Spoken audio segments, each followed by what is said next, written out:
right, and we're on. I have our advertisement. I've been forgetting to advertise that Daf Yomi is starting Maseches Sanhedrin next week on Thursday.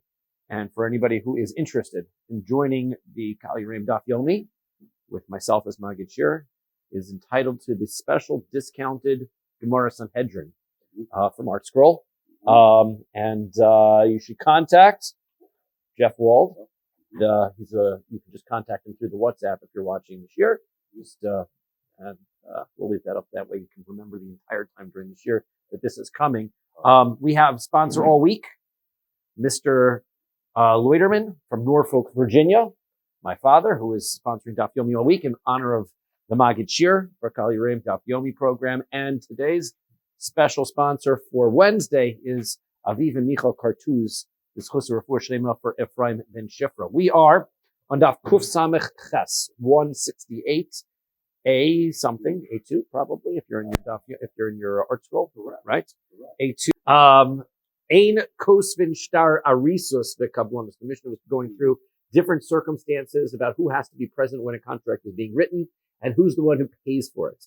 So the one we were up to is the writing a contract for the sharecropper and for the person who's getting paid to take care of the field. So that contract has to be done in the presence of the worker because he's the one who's taking responsibility.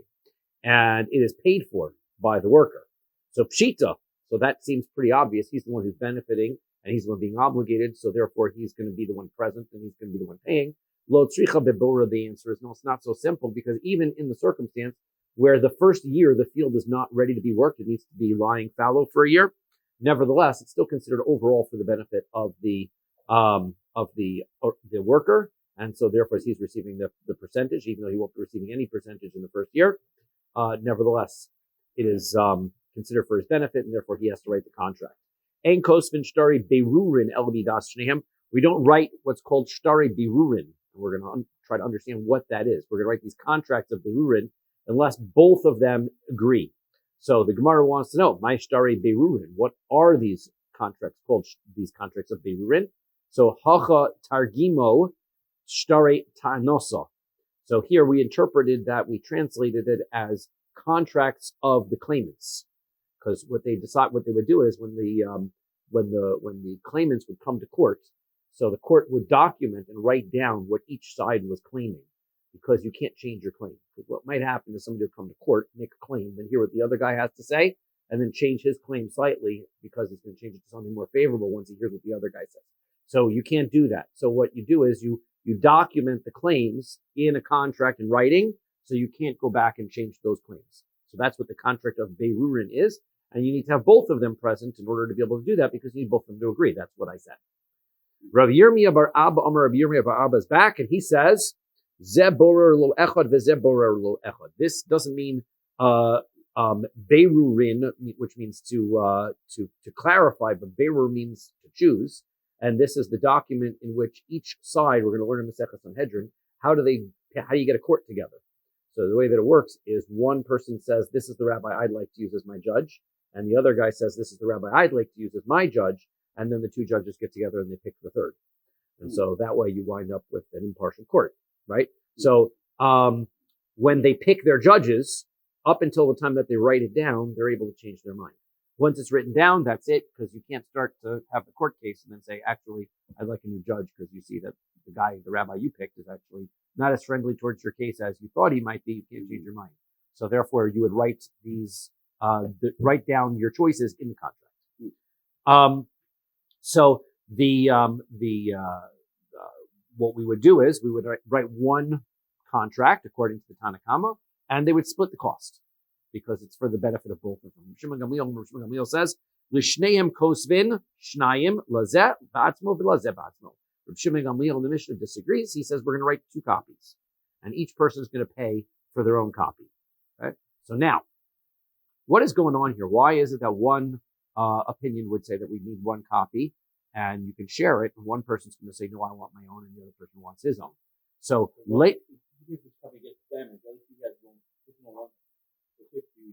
that's potentially a good answer. You want a backup copy, but why would he get one and I get one? You should leave them both in the hands of the court in order for safekeeping. So Lema, let's say, bekofin al midas stom kamifli. Let's say the issue at hand is midas stom. So those who remember in Maseches Pirkei Avos, we know that there are different qualities of people. If a person says what's mine is yours and what's yours is yours, that makes you a righteous person. If somebody says what's yours is mine and what's mine is mine, that's a rasha, right? Then we have somebody who says what's mine is mine and what's yours is yours. So that we said in the Mishnah, that's a Benoni, but others say that's midas stom. That's the characteristic of stom. That stom, they just like, you do your thing, I'll do my thing, and everybody goes their own way. That was the characteristic of the way that stom, it was a very bad midah. So what's going on here is what it sounds like is that the Tanakama says, oh, we're going to share. We'll share this document because why not? You just need to document the claims. And then Rabbi Shimon Gamliel says, no, these guys want to be able to have their own. Each one is entitled to have their own. Well, does that mean Rabbi Shimon Gamliel holds that you can have this midas stom, essentially? You want your own and I want my own, so therefore that's the way that it goes? So Demar Savar Kofin and Mar Savar Ein Kofin? Lo. Dekuliyama Kofin. Really, no, we don't allow somebody to practice this characteristic of stone. That would not be allowed. Vahacha, Kofin means to force. But we're going to force him, right? We're going to force them not to be like stone. That is correct. We don't want stone characteristics. That's gets you fire and brimstone and things rain down from the heavens when that happens. So we want to try to avoid that as much as possible. Flintstones, yeah, that's different, right? V'hacha hainu time of Rabbi Shimon Gamliel. So what is the reason why Rabbi Shimon Gamliel says that it's permissible to write two contracts? If, of course, we wouldn't permit two people to split and say you get yours and I get mine. So then why does Rabbi Shimon Gamliel say that in this case you can? The answer is because the argument is about whether everybody wanting their own contract is in fact a situation of midas stom. According to the Tanakama, he looks and he says, why does everybody need their own? That's a little bit selfish. Everybody can share one and we can split the cost. It's the better way to go. And if you want your own, we're going to say, too bad. You don't get to make your own because that's midas stom. You want your own? That's midas stom. Rabbi Shimon Gamliel says, no, it's a valid request because he'll say, I don't want to have one document in which both of our claims are written and recorded in the same document. Why? The damas alike arya arba, because you're like a crouching lion to me. Meaning, we're litigants. We're not friends at this point. So if I write my claim into the contract and you write your claim into the contract and you get to look at my claim whenever you feel like it, it helps you prepare your case, right? In the modern legal system, we have something called discovery. And that's what we do, right? I share my case with you, you share your case with me. So then I know everything and therefore I can build my case around your claims. You can build your case around my claims. That's not the way we want it to work in the Jewish legal system. I don't want you building a case that's dependent on my reasoning. I want you tell your truth and I'll come and I'll tell my truth. I don't want my claims in a document that you can see. Therefore, what I'm requesting is you get your document, write your claims down. I'll get my document. I'll write my claims down. Keep them separate. You keep your claims, I keep my claims, and that's the way that I want it to be. And we mind our own business. And we mind our own business. But it's more than minding, it's protecting my case, right? That's what Rabbi Shimon ben Gamliel is suggesting here. The reason why not to put everybody down in the same contract is not because I'm being a bad person. It's not because I'm following midas stom. It's because if you get to see my claims, then you'll use it against me. Okay, so that's why. New Mishnah. Misha para miktas chovo. Somebody pays off part of his loan, right? Because you don't have to pay off everything at once. That's an excessive loan here. It's $1,000. Maybe I'm going to pay it off a couple $100 at a time. So person pays off half the loan. Now it's written in a contract. So the problem is going to be that if you didn't pay back all of it, I can't get my contract back. The ideal is once I pay my loan back, you give me the contract, I tear it up, right? That way we know the loan's paid. But the loan hasn't been paid yet. So therefore, I'll give $200, but you can't give the contract because you still need the contract in order to collect the rest. Why would you let me tear up before it was paid? Sorry? Why would you let me tear up before it was paid? Then the fellow's not going to be able to collect. He loses his proof. He's stuck, right? So now this is what they do. One guy's got the contract. If he holds on to the contract, he's going to come and collect the full $1,000. If the borrower can't get the contract and tear it up, he's not going to pay the rest back. So what do? So Mishpar Miktas Chobo, v'hishlish eshtaro. So what they did is they decided they're going to give the contract to a third person. Okay? And the Amar lo, he says, im lo, the gears has changed to, im lo etein lucha mikan v'ad yom ploni. If I don't repay you the rest of this contract by such and such a date, tein lo shtoro, then you can give the contract back to the lender, and that's going to entitle him to collect everything from me, right? So I paid the 200, I'm going to pay the rest. Give me a month to pay the rest. If I don't pay the rest in a month, I'm going to give the contract back to the lender, and the lender is going to is going to be able to collect a second time. Okay, so now Higiyazman v'lo nosan, time arrives and he didn't pay. So what's the halacha? Rabbi Yossi Omer Yitain. Rabbi Yossi says then that's the condition. Go ahead and give the contract back, and he can collect the second time. Rabbi Yehuda Omer Lo Yitain. Rabbi Yehuda says you cannot.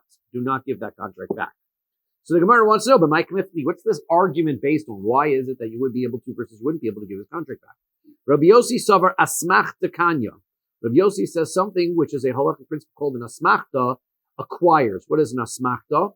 So an asmachta is when a person makes a statement that he totally doesn't intend to fulfill, right? He's only saying it in order to stress how serious he is about what he does intend to do. If I'm going to pay you back, if I don't pay you back, give him the contract. That's how sure I am, right? I'll tell you what. Can I borrow your car? I'll return the car in perfect shape with a full tank of gas. If I don't, I'll give you $1,000, right? When you return the car, you see a small scratch on it. Then, okay, so then it's an asmachta. I never intend to give you $1,000. I never intend to give the contract back. I'm saying it in order to bolster how sure I am that I'm going to do what I intend to do.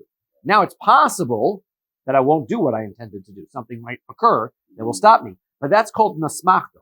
Since I never had in mind to do it's not the same thing as another condition, right?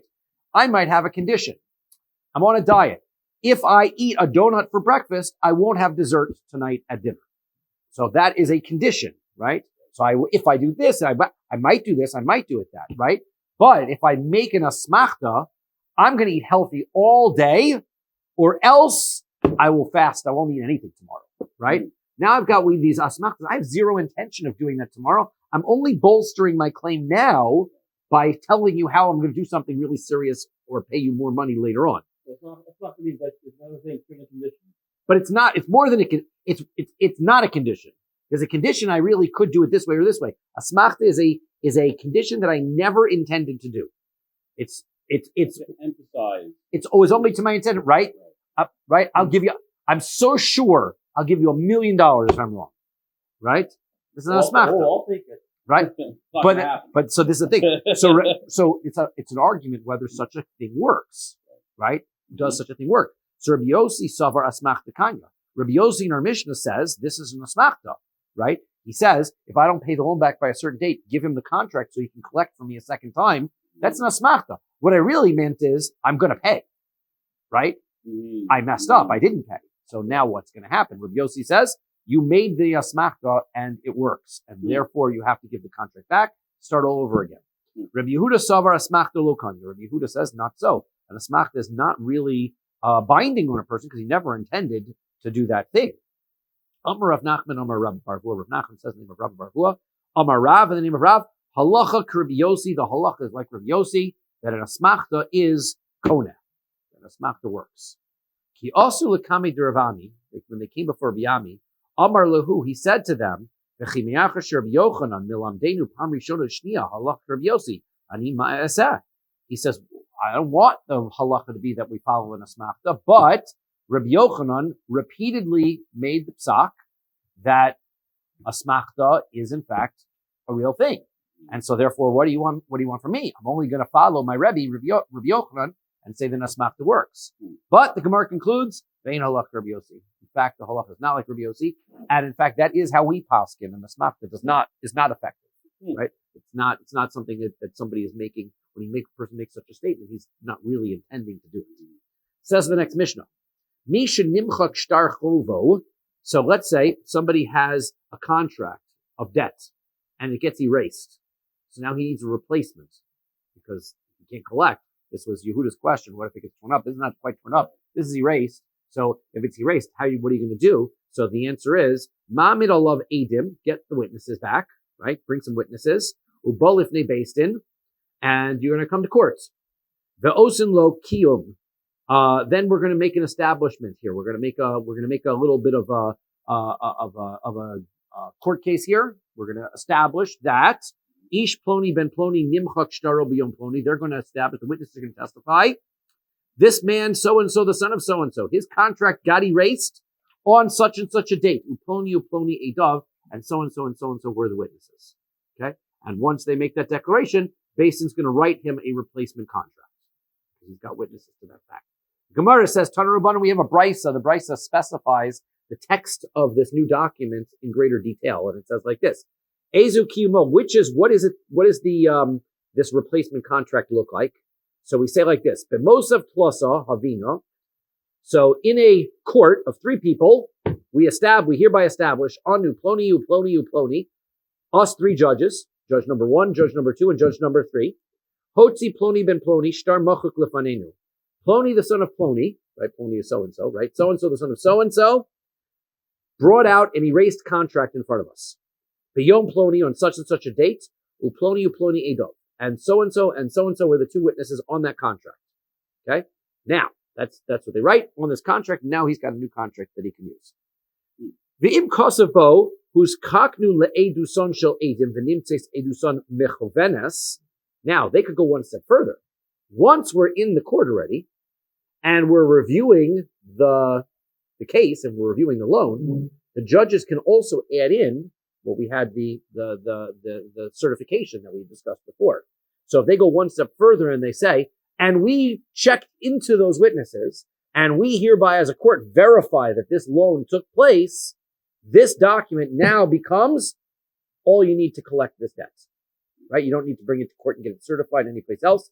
This replacement contract can be used as its own certification.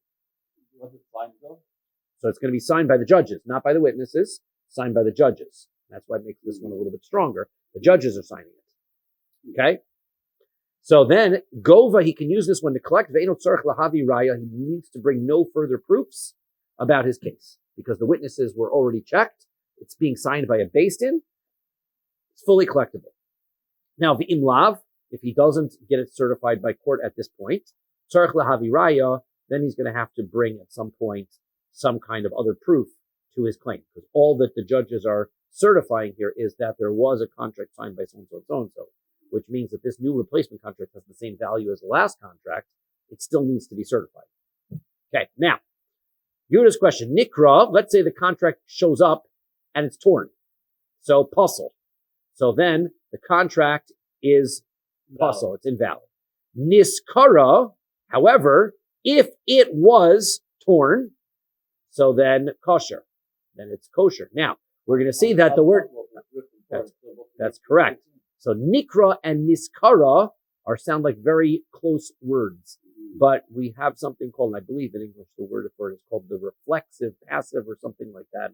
I'm quite sure of my syntax and grammar, but essentially the word nikra means something got torn. Niskara sounds like something got torn on its own. So what's the difference, right? If something gets torn up, it indicates that somebody tore it up on purpose. That's why it's puzzle. If, however, it looks like it just got stepped on, somebody dropped it and it got stepped on and it got torn, then it's still kosher. Okay? Because, that's not, it doesn't indicate that anybody wanted it invalidated, it just wasn't kept well. So that's going to be a little bit of a difference. Okay? Nimchak o nitashtesh. Let's say the contract the words get rubbed out, or it gets stained. I don't know, presuming we had the discussion about somebody spills coffee on the contract, right? I think that was Brian's case from before, right? Now what happens? Im rishumo nikar kosher.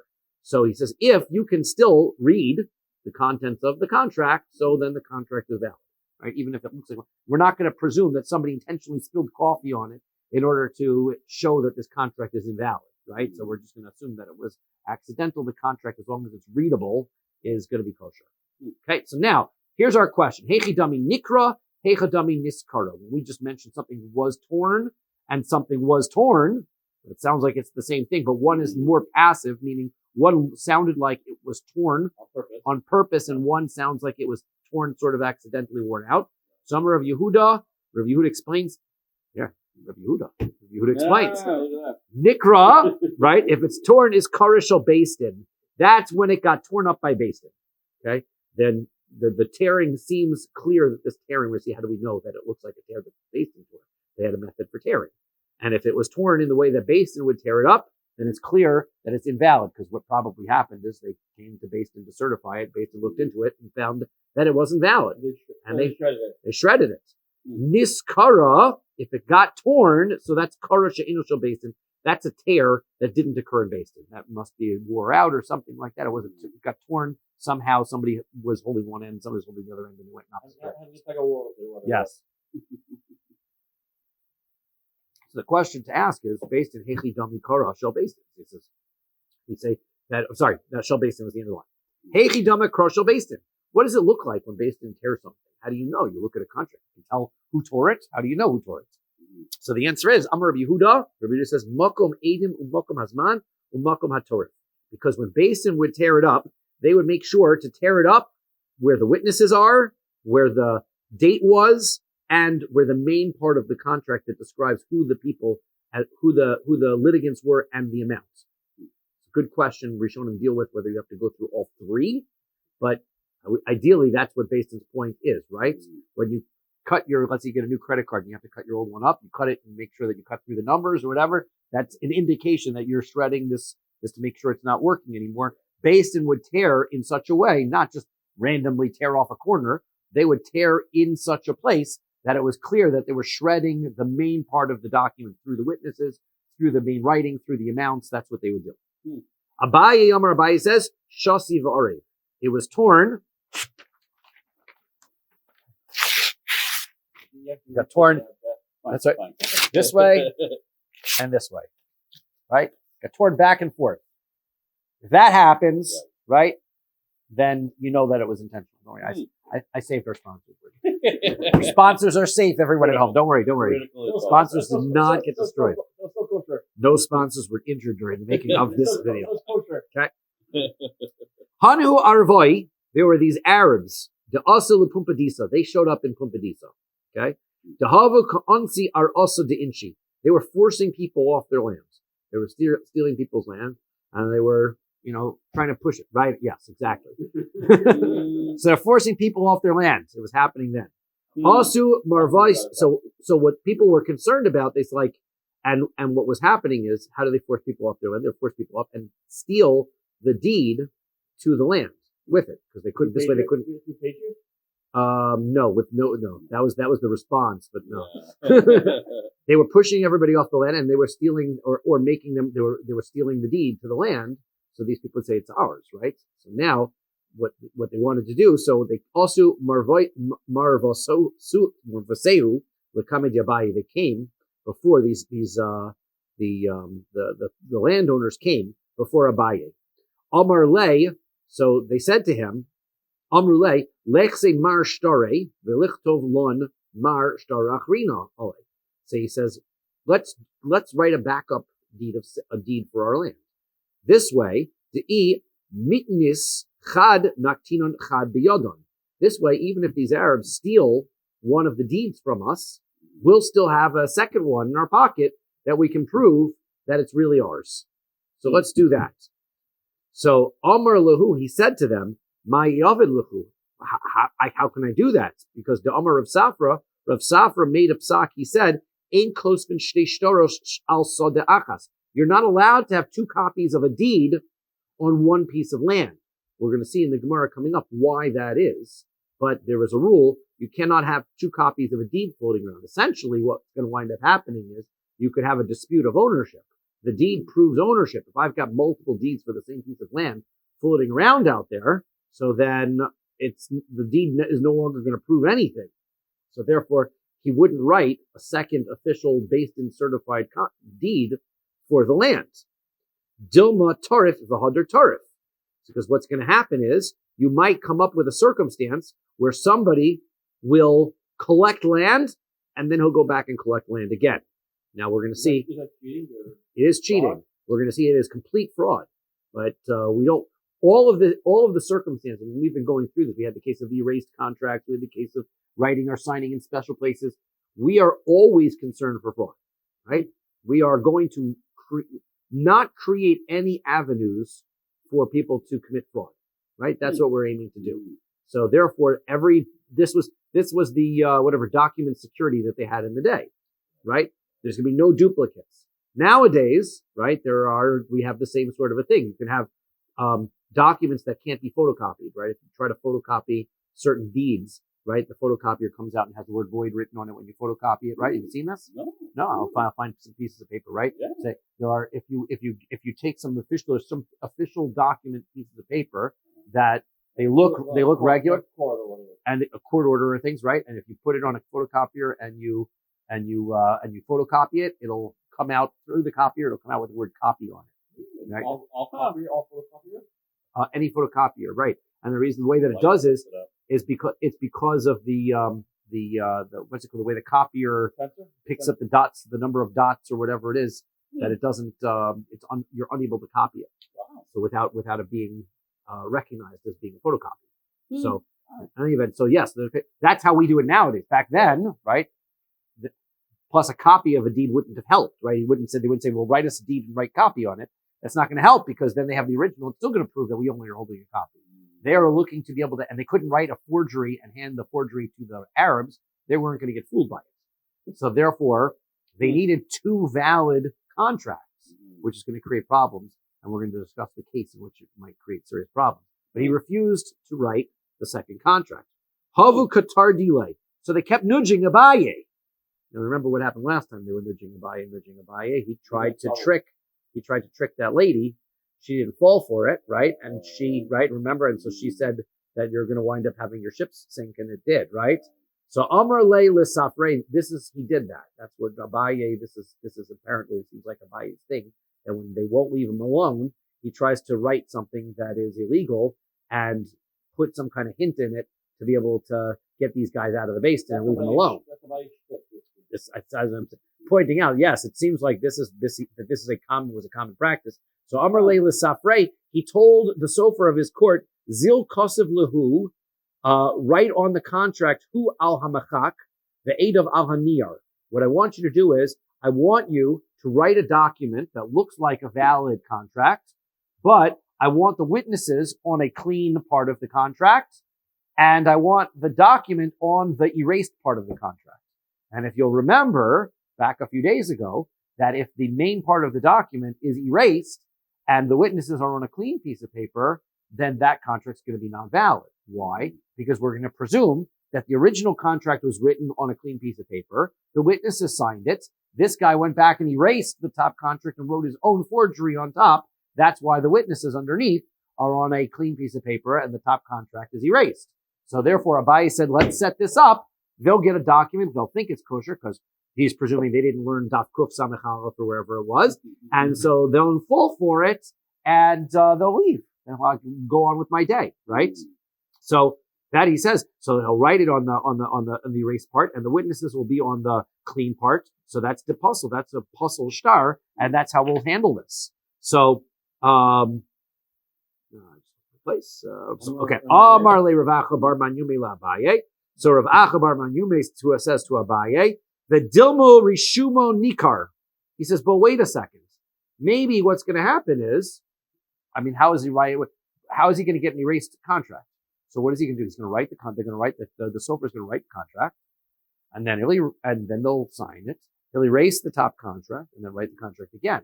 But we just said that if the erased part is still legible, the contract is valid.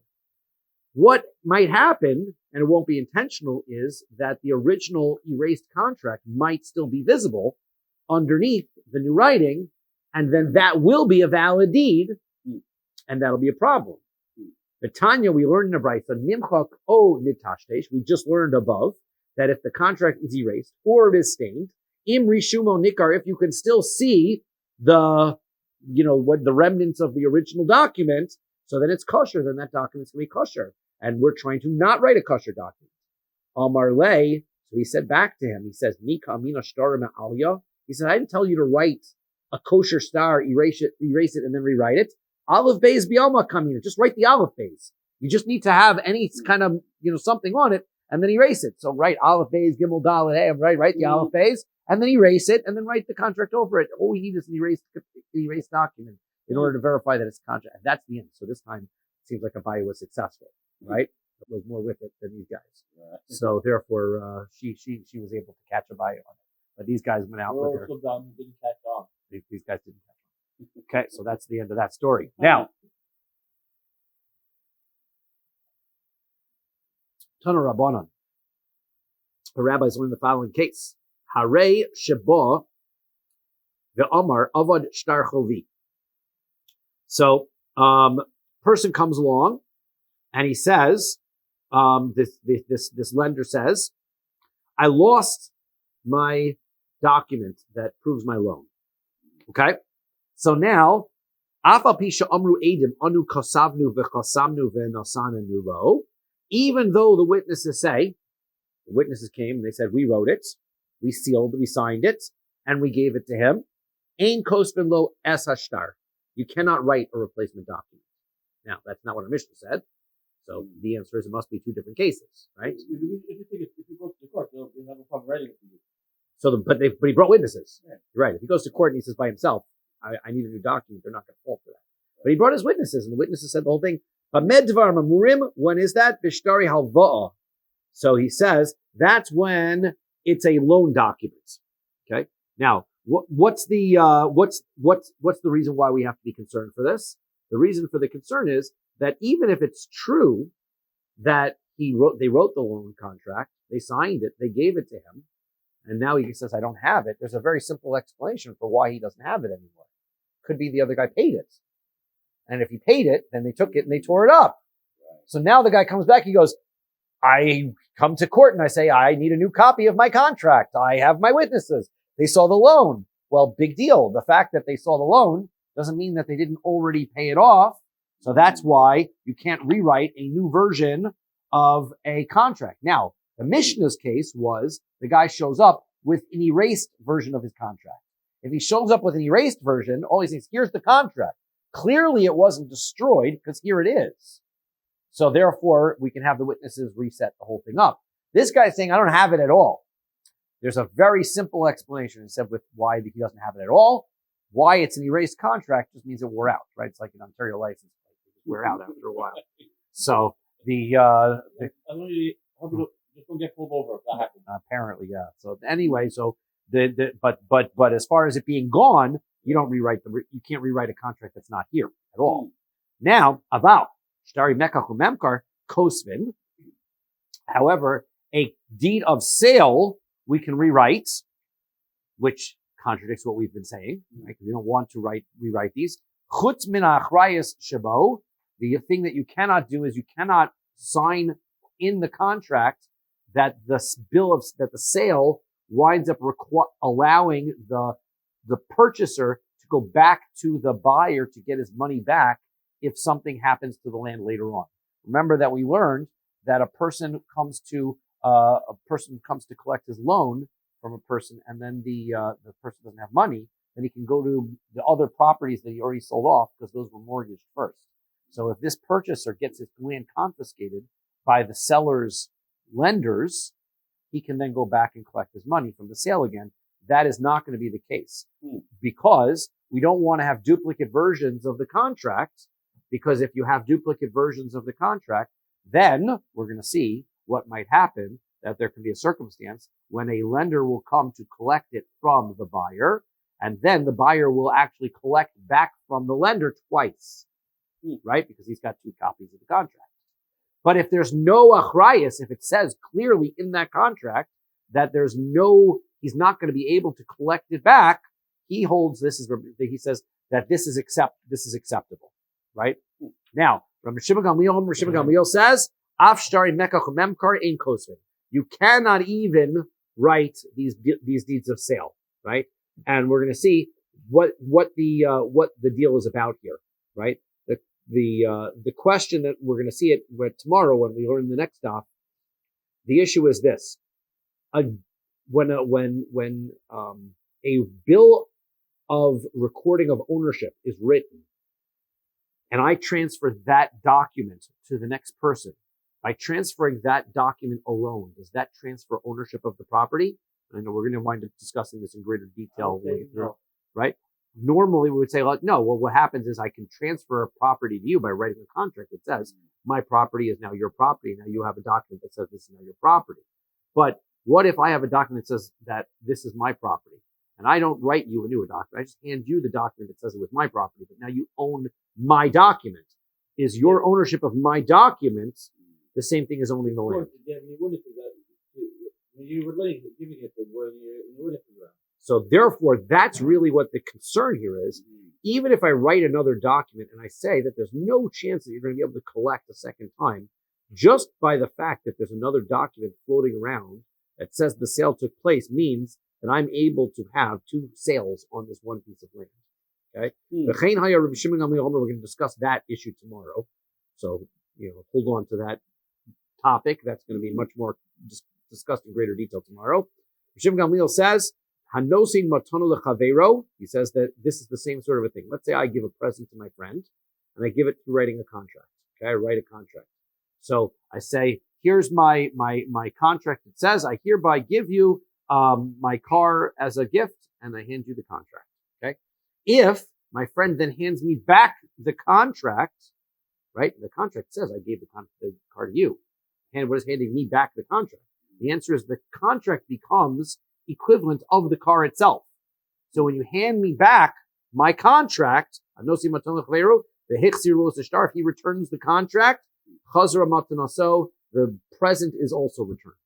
Okay, that is Reb Shimon Gamliel's opinion, and it's different than the other, other shittas that we've been discussing up this point. The Chacham says matanoso kayemes. Just because you return the contract does not mean you return the present. Those are two different things. The present is the present. The contract was the method to transfer the present to you. You give me the contract back. You're just giving me a piece of paper. The present stays with you. So that's a discussion that we're going to have in greater detail tomorrow. Okay, now let's talk about this according to the first opinion that we said. This was right. The Tanakama's case. Person shows up in court and he says, I need a new document of my sale. So we said that you can write one as long as you don't allow that document should allow for the buyer to collect from the seller in the event that somebody comes and says you owe me money and takes the land away, or your seller owed me money and takes it away. So here's that case. Amar marchutz me'achrais, but you cannot write this guarantee into the contract. My timer. Why is that? So now we'll explain. It was complicated to sort of say without the story. Once you hear the story, you say, okay, now I sort of get why. Okay. Amar Rav Safra. Rav Safra says, you are not allowed to ever write two documents of sale that allow for the repossession of money after the land gets repossessed, right? The return of money after repossession. Which the contract? Yeah. That's what the contract is. The contract is a receipt. So again, Reuven is going to sell Shimon the land, and so the bill of sale is going to go to Shimon in showing that he has that the property belongs to him. Right? If he sends a sheet, then the seller has a copy for insurance. The seller does not have a copy, right? Because the seller, we cannot have two copies. As we're going to see, two copies floating around get dangerous, because if they fall into the hand, you could wind up with serious problems we're going to see in a moment. And now the issue is Reuven owed money to somebody else. The guy who Reuven owed money to came to Reuven and said, I want you to pay my loan back. And Reuven says, I don't have the money. So he says, okay, you have land. He says, I don't have land. I sold it. Then that person can go to... What did you do with the money from the land? He lost that too. Right? This Reuven is, he's just not, he's trying, he's investing, it's just not working. He's not very with That's money. correct. So yeah, Reuven, so okay. So now the lender says, okay, well, Reuven, if you can't pay it back, so then the land that you had when I loaned you the money was mortgaged to me, I'll go take that. So Reuven says, great, Shimon has it right now. So that's when the lender goes to Shimon and says, I'm taking your land because it was mortgaged to me before he sold it to you. Well, it's like a lose-lose situation. That's right. So now what happens to Shimon? He takes his contract and he goes back to Reuven and he says, remember the land? They confiscated it from me. I want my money back. This document of sale now becomes Shimon's method of collecting the money back. When Reuven gets money, Shimon gets his money back. So that's what the guarantee is.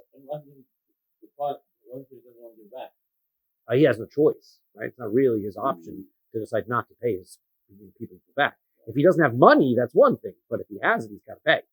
So at this point, Reuven doesn't have money, and he's going to have to owe it to Shimon, right? But now the original lender can collect the land, and Shimon's out, right? Shimon has to be starting to find it.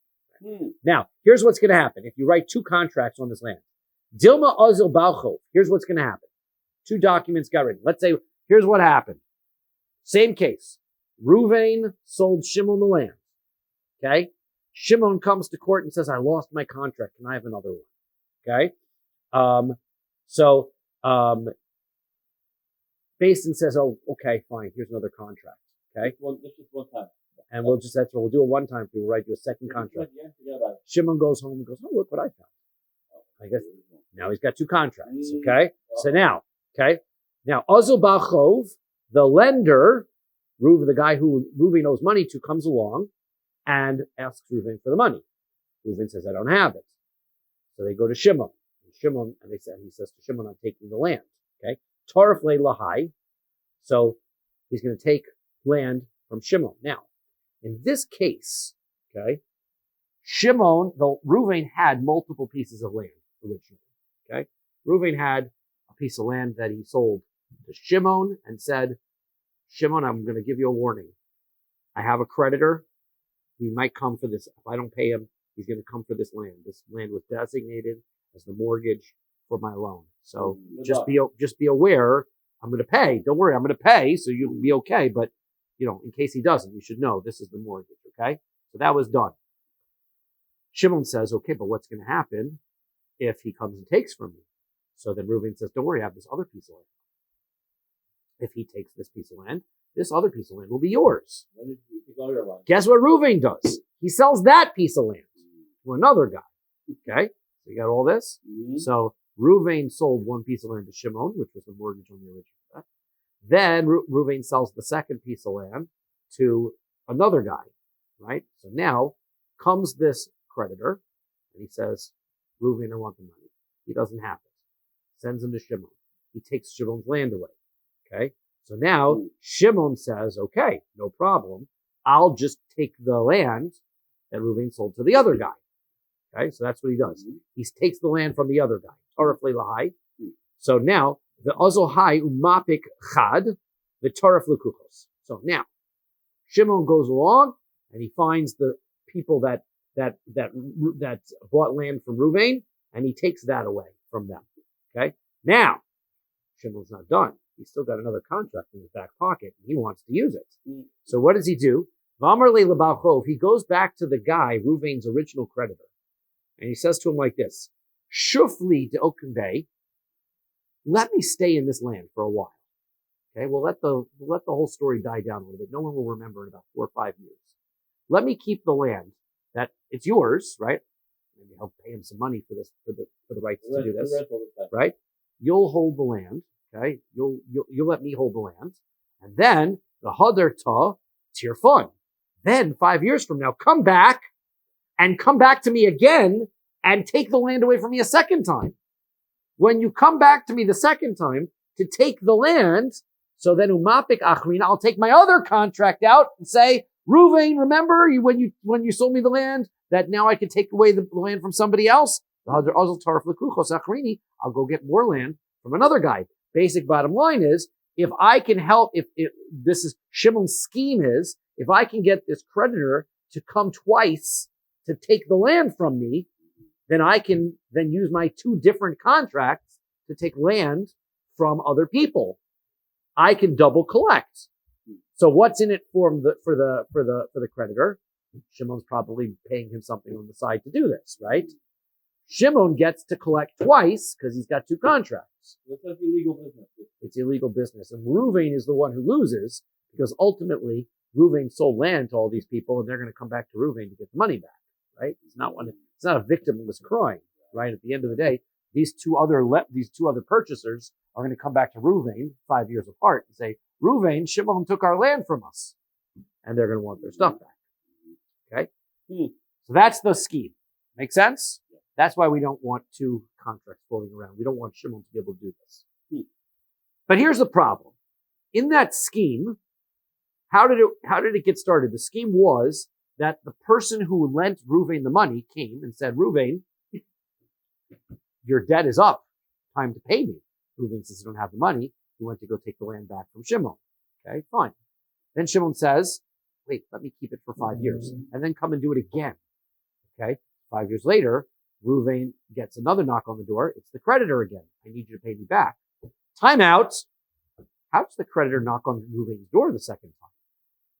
When he came to Ruvain the first time, he had a document that said, you owe me money. Ruvain said, I can't pay it. So he went and took the land from Shimon. Once he took the land from Shimon, didn't he have to return the loan document to Ruvain? It got torn up. How did the creditor come back to Ruvain the second time? I get the fact that Shimon told him, okay, come back in 5 years. Great. But what's he coming back with in 5 years? He can't, because we don't have an extra second copy of a loan document either. So therefore, how would this scheme work? As long as I don't allow a second copy of loan documents, I should be allowed to write second copies of deeds, of sale documents, right?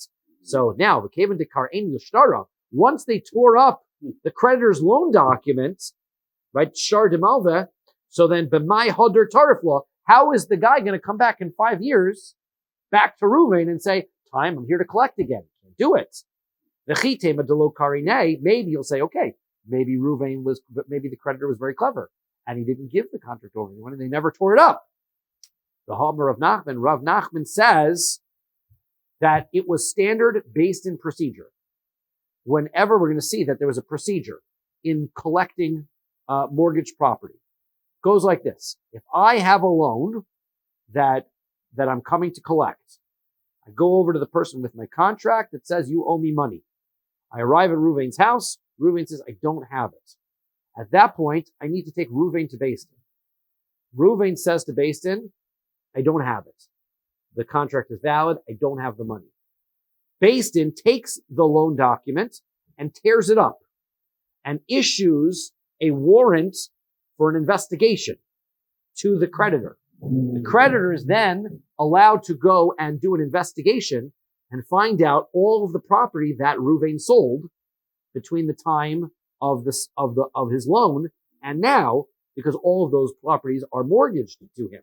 So that's his investigation. He comes back to Beis Din and he says, I found the properties. Okay. Beis Din takes that document, tears it up, and says, now we're going to issue a document of collection. Or eviction. Well, it's going to be eviction. You're evicting the other fellow, but you're now entitled to collect one of the properties that we set aside. Okay. The guy goes and takes the land. He says, now we're going to issue a document of valuation. How much is the land that you took worth, so that we can make sure that it's equal payment for the loan. But at every stage, Beis Din takes the previous document and tears it up so that the guy can't go to another Beis Din and start the process again. Right? Because if he's at the process where he comes to Ruvain and says, you owe me the money, and the guy says, great, you can now do an investigation. Great, I'm doing an investigation. I'm going all around, I find all the mortgages, and I go to another city where he also sold property, and I find it great. Now I go to the court and I say, here's my investigation. This is the land that I'm taking. But they don't take that document away. Now we'll just go to another city and do the exact same process again and collect multiple times. Therefore, at each stage of the game, Beis Din takes the contract, tears it up, and issues a new document indicating that he's moved to the next phase of the process. Kol tirfa delo ksiv bei karine lishtara, the collection document, the warrant to be able to investigate. If you don't, the Beis Din has to write into that document, we certify that we tore up the previous document, right? That delo ksiv bei karine lishtara de malveh. If it doesn't write into that document that we tore up the contract of the lender, lav tirfahu. That contract, that collection contract is invalid. V'chol adrachta delo ksiv bekar inei. If you have the next phase, which is the document where we're going to collect that property, right? If that doesn't write in it that delo ksiv bekar inei letirfo, that we tore up the previous document, lava drachti, then that document's not valid. V'kol shuma, then the evaluation document comes. If that evaluation document doesn't write in it, delo ksiv bekar inei la'adrachta, that we tore up the previous collection document, lav shumei, that's not an evaluation document. So therefore, the lender couldn't have taken the property from Shimon unless he had gone through the process. He would have gone to Basin. He would have said, here's my document. Basin would have taken his document, tore it up, and then issued a document allowing Reuven to investigate and find out where the mortgage is. He would have found Shimon's property. Then he would have gone back to Basin. He would have torn that up. And then they would have issued a collection document for Shimon's property. Therefore, it would never have gotten to the stage of collection, and there still would have been a loan document around. So how could it possibly be that Shimon plays this game with the creditor and says, come back in 5 years and start the process again? Maybe he can hide it or bury it somewhere. Well, the document's torn up. You can't bury. There's nothing to bury, right? It's all torn up. So the answer is lo tzricha de'asi mikoach avasei. The answer is that the creditor, forget the creditor. It wasn't a creditor. What happened is a fellow comes and says, Reuven, you're a thief. This property belonged to my father. I owned it. It's been my family property for years. And Reuven, you're a thief. You stole it from us. So therefore, I've got witnesses that I will show you and prove that it was in my family. There's no document here. The whole claim is based on witnesses. You can't tear up witnesses. So therefore, when Basin investigates and finds out that Reuven had no rights to this property in the first place, and then he sold it to Shimon, so now the collector is coming to Shimon, and Shimon says, hey, wait, don't collect yet. And he goes and he grabs with his duplicate document, goes and grabs a replacement property. Then he knows, look, 5 years from now, no one will remember this case ever happened. Come back with your same two witnesses again, and they'll also say it was your father's. And we'll run the whole case through again, and I'll pull out my second contract and I'll collect the second time. Right? That's the case. That's what we do. So now, that's why we never write duplicate deeds of sale. Amar le Rav Acha mi Difti l'Ravina. Rav Acha from Difti said to Ravina, V'lama le l'meimer le l'bal chov shofli v'haya ara ve'ekum bay. Why does he tell the guy to wait? Why does he tell him come back in 5 years? He's got two contracts.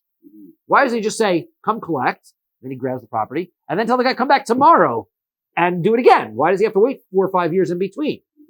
So he says, Tepuklei, Dekavin to knock at Treishtari, Tarif, the other Tarif. He says he's got two contracts. He's got two valid contracts. He's just going to have to just make the claim and then come back and do the same. We'll just play the same game tomorrow. Why do you have to wait?